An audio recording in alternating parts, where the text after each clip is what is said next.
अयोध्या में नया सवेरा होने वाला है। भोर से ही पूरी नगरी गलियों में आ गई है। लोग नए नए वस्त्र आभूषण पहने श्री राम के राज्याभिषेक के लिए पहुंच रहे हैं। पर इधर राम को जाने क्यों बार बार ऐसा लग रहा था कि कुछ है जो नहीं होना चाहिए। शायद उनका कार्य अयोध्या का सिंहासन संभालना नहीं बल्कि कुछ और ही है। और इसी दुविधा में डूबे हुए वो सीता के साथ गुरु वशिष्ठ के पास पहुंचे।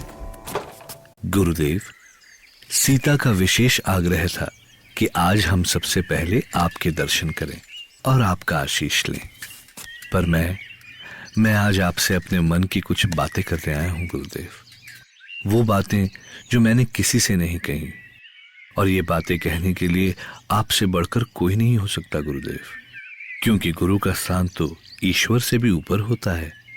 मेरा आग्रह रघुकुल की परंपरा के अनुकूल है गुरुदेव। माँ कौशल्या ने बताया है कि परंपरा के अनुसार ऐसे शुभ कार्यों का आरंभ आपसे ही होता है। ये तो रघुकुल की महानता है देवी सीता। आपके पास आते ही हमारी सारी चिंताएं दूर हो जाती हैं गुरुदेव। इसीलिए सीता का संकेत पाते ही हम आपके पास चले आए। ऐसा लग रहा था कि आपसे मिलकर ढेर सारी बातें करें और मन में उठ रही सारी शंकाओं का समाधान पाए। कैसी शंकाएं राम? क्या अभी भी तुम्हारे मन में राज्याभिषेक को लेकर कोई शंका है? शायद नहीं, या फिर शायद हाँ। पर जो कुछ भी हो गुरुदेव, मुझे कुछ भी सहज नहीं लग रहा है, कुछ भी। हाँ गुरुदेव, पूरी रात आर्यपुत्र जाने कैसे विचारों में डूबे रहे। दूसरी ओर पिताश्री और छोटी माँ में लंबी वार्ता होती रही। इसलिए मुझे भी लगता है कि कुछ है जो नहीं होना चाहिए। बड़े आयोजनों में ऐसा होता है बेटी, किंतु राम योग्य हैं, बंधु बांधवों और प्रजा की भावनाओं को समझते हैं।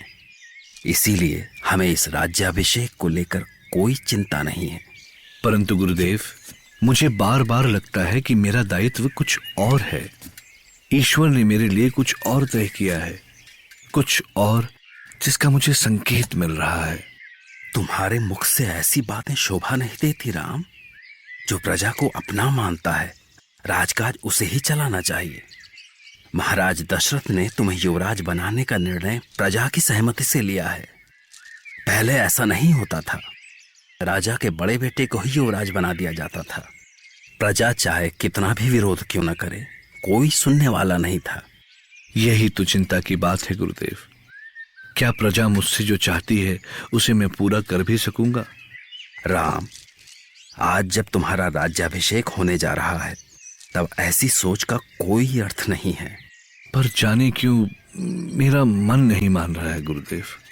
आप तो सर्वज्ञानी हैं गुरुदेव, और मुझे विश्वास है कि सत्य कुछ और है जो आप मुझसे कहना नहीं चाहते।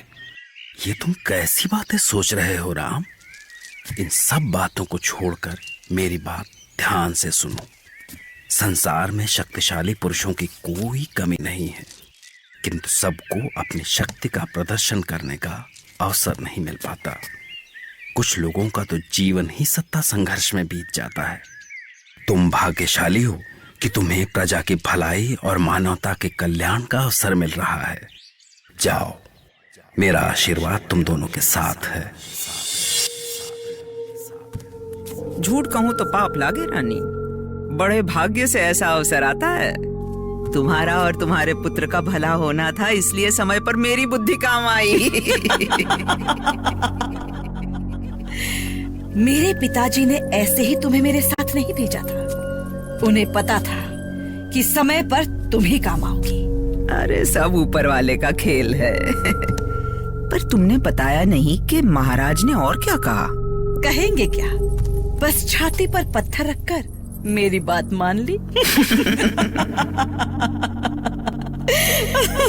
और इतना सब हो जाने के बाद भी मंत्रा के मन में अभी एक भय था।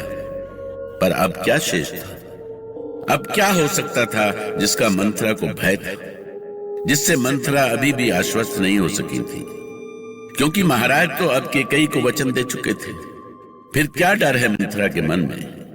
कौन सा डर? मुझे अब भी एक बात का डर है रानी। अभी महाराज ने भरत के युवराज होने की बात किसी को नहीं बताई। ये भी तो हो सकता है वो कभी अपना मन बदल लें। हाँ, हो सकता है रानी, बिल्कुल हो सकता है। महाराज बाहर से कितने ही कठोर क्यों न दिखें, उनका मन बहुत कोमल है, बिल्कुल मोम जैसा। क्या पता कब मुड़ जाए। हाँ, ये तो है। यदि ऐसा कुछ होता है तो देखो, तुम अभी ऐसा कुछ मत करना जिससे लगे कि तुम्हारा क्रोध ठंडा पड़ गया है। तुम बहुत क्रोध में हो, समझी? और तब तक क्रोध में रहो जब तक भरत के राज्याभिषेक की सूचना अयोध्या के घर घर में न पहुंच जाए। पता है, राम सीता के साथ गुरु वशिष्ठ से आशीर्वाद लेकर आए हैं। हाँ, सावधान रहना। अगर स्थिति में कोई उलटफेर हुआ तो सारे करे कराए पे पानी फिर जाएगा। ओहो, ये तो मैंने सोचा ही नहीं। तुम जाओ और महल की सूचनाएं देती रहो, शेष मैं देख लूंगी। मंथरा तो है ही इस काम के लिए रानी। चलती हूँ, सभी राज्याभिषेक के मंडप में इकट्ठा हो रहे हैं। और हाँ रानी, कोई कुछ भी कहे तुम मंडप में पांव मत रखना, एक बार भी नहीं, याद रहे।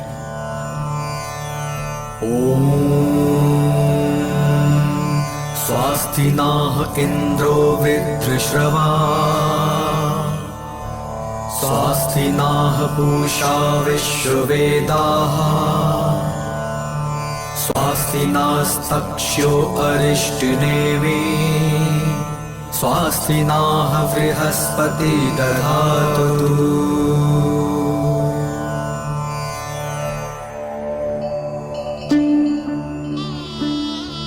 महादेव, आप ऐसे चुप क्यों बैठे? आपको इस बूढ़े दशरथ पर तनिक में दया नहीं आती? जीवन में मैं इतना विवश कभी नहीं हुआ था महादेव। क्या मेरी मृत्यु का कारण मेरी प्रिय कैकेयी ही बनेगी? आप चुप क्यों हैं? बोलिए महादेव, मैं क्या करूं? किस मुंह से राम से कहूं कि आज उसका नहीं भरत का राज्याभिषेक होगा? कैसे कहूं कि उसकी मां ही उसका अधिकार छीन रही है? राम से कुछ कहने से पहले मेरे प्राण क्यों नहीं ले लेते देवादिदेव? मुझे इतना विवश क्यों कर रहे हैं? क्यों महादेव, क्यों? कौन है? कहीं कैकेयी तो नहीं? महाराज, आप यहाँ? महारानी कौशल्या, राज्याभिषेक के मंडप में सब आपकी प्रतीक्षा कर रहे हैं और आप अभी तक यहीं बैठे हैं। क्यों महाराज, क्या बात है? आप ठीक तो है ना महाराज? राम कहाँ है? वो आने ही वाले हैं। सभा मंडप में उनकी आरती उतारी जा रही है। श्री रामचंद्र कृपालु भज मन हरण भव भय दारुणम नव कंज लोचन कंज मुख कर कंज पर कंजारुणम। श्री रामचंद्र कृपालु भज मन हरण भव भय दारुणम नव कंज लोचन कंज मुख कर कंज पद कंजारुणम।